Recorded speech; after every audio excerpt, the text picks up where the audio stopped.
Good evening, everybody. Welcome to VOLKSVOORBEREIDING in English that translates to folk prepping. And tonight's subject is the future of survival is homesteading and self-sufficiency and the security thereof, because in a time of collapse, if you have what is in dire need of, you will definitely have a bullseye on your forehead and people will want to take that. So you need to protect that what you have worked for and what is of importance and investment, but we'll get into that later. What does homesteading mean? It says here, a house and a surrounding area of land usually used as a farm. So basically, if you have a piece of land and you grow your own food and crops and stuff like that, basically, so you use the land that you have as for farming or for produce of food or livestock. Self-sufficiency meaning able to provide everything you need, especially food, for yourself without the help of others. So self-sufficiency is you'll be able to do everything yourself, be able to take care of yourself, grow your own crops, grow your own food, have your own chicken coop, like, something for the upbringing of food and so on. Now, especially for tonight, it is about the dire need of food, or the situation in the world of food.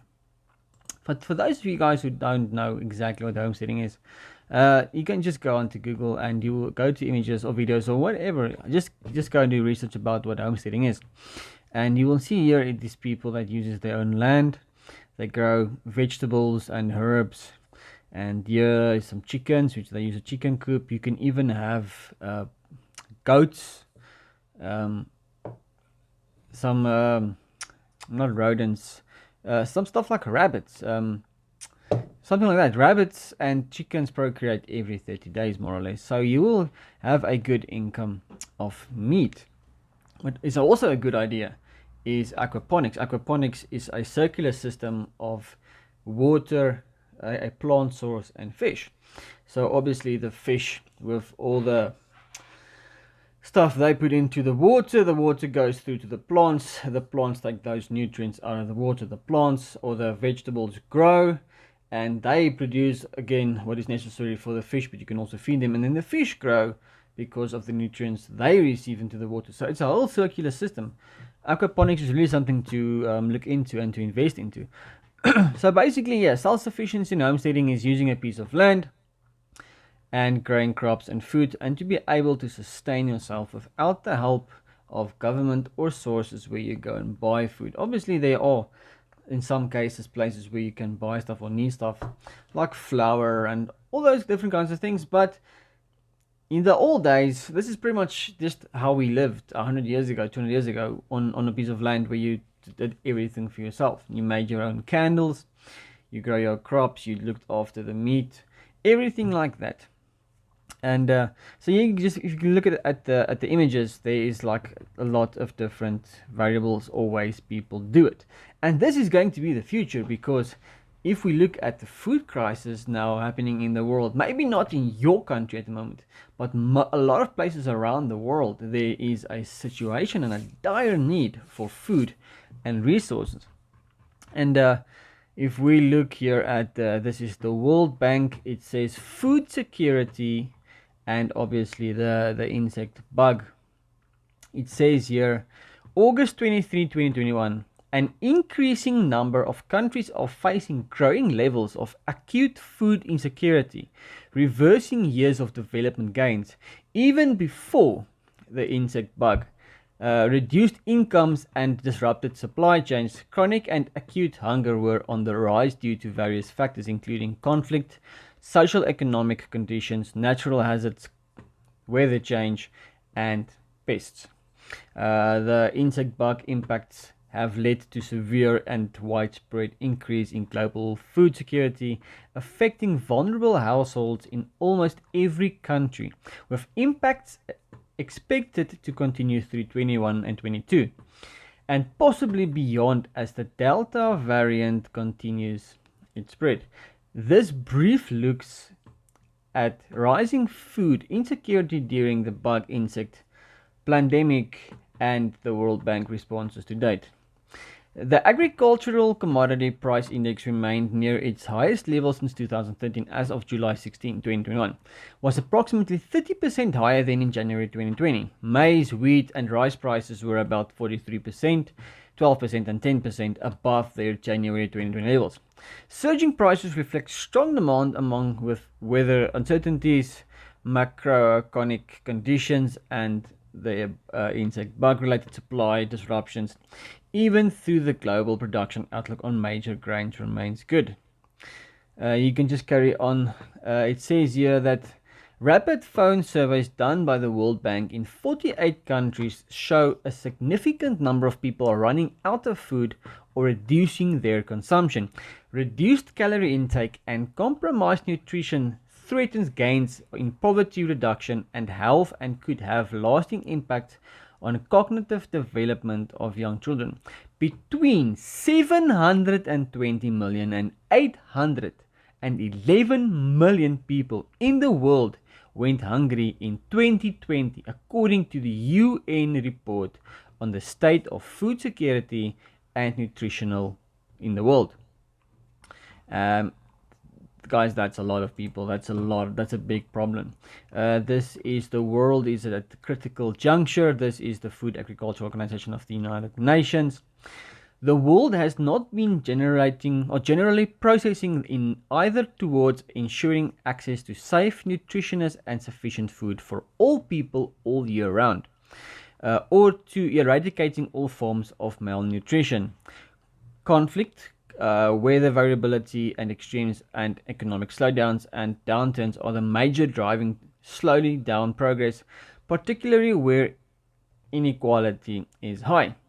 The insect bug pandemic made the pathway towards this even steeper.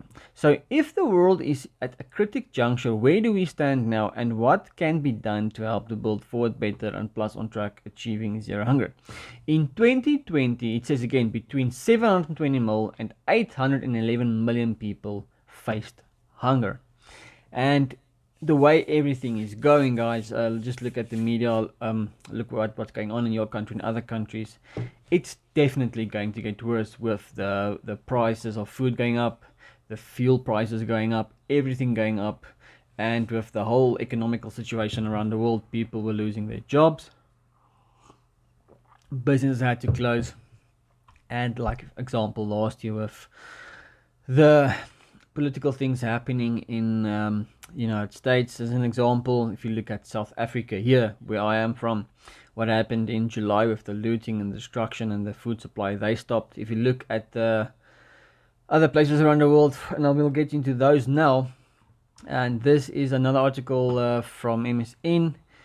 Unprecedented hunger in Lebanon as fuel crisis hikes food costs. And it says here, Lebanon's food crisis is not a recent development. The World Food Programme estimated that food prices have gone up by 628% in just 2 years. That's insane. That's completely ballistic. Compounding Lebanon's economic meltdown, which has plunged 3/4 of its population into poverty and devalued the Lebanese pound by about 90%. So 1/3,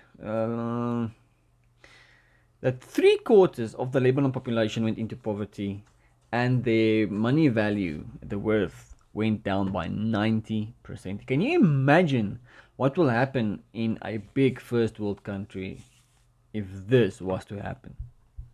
Absolutely insane. It says Venezuela. Where is that now? Venezuela food chain is breaking and millions go hungry. Report found 13% of children under 5 are stunned, while rich nation on the edge of an irreversible catastrophe. Here you can see the world crisis by number. I don't know why this is. It says, I can't see. Well, basically the Congo in Central Africa, 15.6 million. I think this is Lebanon 15.9 million, Afghanistan 13.11, Venezuela 9.3. Venezuelans aren't the only ones going hungry. Across Latin America, the economic blow caused by the thing happening around the world now has thrown millions out of work and into poverty. From Mexico City to Santiago, people are skipping meals, lining up at soup kitchens, and begging United Nations agencies for food. So that's incredible, but we all know what's going on in Venezuela, and there's a lot of countries following that. This is Sci-Physics. Extreme food insecurities is about to spike in 23 hotspots around the world, UN warns. Over 20 hunger hotspots around the world are expected to encounter an increase in severe food insecurity over the next 4 months, according to a new report from the United Nations. Two UN bodies, the Food and Agriculture Organization and the World Food Programme, published the advice last week, warning these hotspots will face crippling food shortages from now until November amidst dire obstructions to food assistance measure. Families that rely on humanitarian assistance to survive are hanging by a thread, says the WP Executive Director Dad Braisley. So, according to the UN, the world is in dire need of food, and there are some places that are going to explode even more. This is Bloomberg. Your food prices are at risk as the world runs short of workers. We all know what's happening or had happened in England, in the UK, with the fuel shortages because there were no drivers, because the workers were very much sent home due to the stage and what's happening last year, and they haven't returned because of some flights and areas were branded or grounded. So they had a need of staff and workers to drive the food supply and the fuel supply. And this is definitely happening all around the world. So can you imagine, in a time of collapse and anarchy, whether it be economical or political, what the situation will be? The best thing for you to do is to, well, first get out of the city, and I'm going to do a video after this one about getting out of the city. And be self-sufficient and doing your own thing, providing food for yourself in a time of crisis and chaos. But not just especially by yourself, by community as well. Here in South Africa, we have a big community which is actually countrywide, different variables and areas, but we all serve the whole plan and ideology of a communal area and surviving together, each doing their own thing. But even in a smaller community, if you grow crops, the other one do like meat processing, you can all barter between each other and you can keep the system going. But strongest is definitely being independent on your own, doing everything for yourself and living off the land. It says here in Reuters, now you guys know what happened in South Africa a while ago. Worst violence in years spreads in South Africa as grievances boil over. Now at this time, this was in July 2021 here in South Africa. They were looting crazy in one of our states called Natal. And it was so bad at a stage they burned farms. There were trucks, food supplies stopped and burned. And people had to stand for hours and days outside waiting for food to come in. The government had to use armed convoy with these food supply trucks to prevent further looting and getting food out into those areas. And that was only a small area in Natal, around the whole Durban area around that. Can you imagine if something like that would happen, planned or unplanned, over an entire country? Total collapse. And obviously, if you have self-sufficiency, if you have food, you can still survive in that situation. You won't put yourself in that place or situation where you have to stand in lines and queues waiting for food, being dependent on other people. And especially in the US, this is the food collapse. You guys can check this out. I'll put links for these sites onto the description. Massive US food shortages coming. Get a backup supply ready right now. It says here the Hunger Relief Organization Feeding America estimates that our country will be short 8 billion meals in the next 4 months. Their food banks put out 3 times the usual this year due to the thing happening around the world at the moment. Joblessness and homelessness totaling over 17 billion pounds of food. On average, at least 10% of Americans cannot afford food that contains actual nutrition, organic, whole food, and non-GMO. Currently, 1 in every 4 families are experiencing food insecurity during this thing happening at the moment. 1 in 6 families face hunger crisis periodically, and 1 in 10 American adults, about 18 million, literally don't have enough food to eat right now. So it's a good thing to invest out of the cities in a rural area where you can be self-sufficient, do everything for yourself, and grow your own food.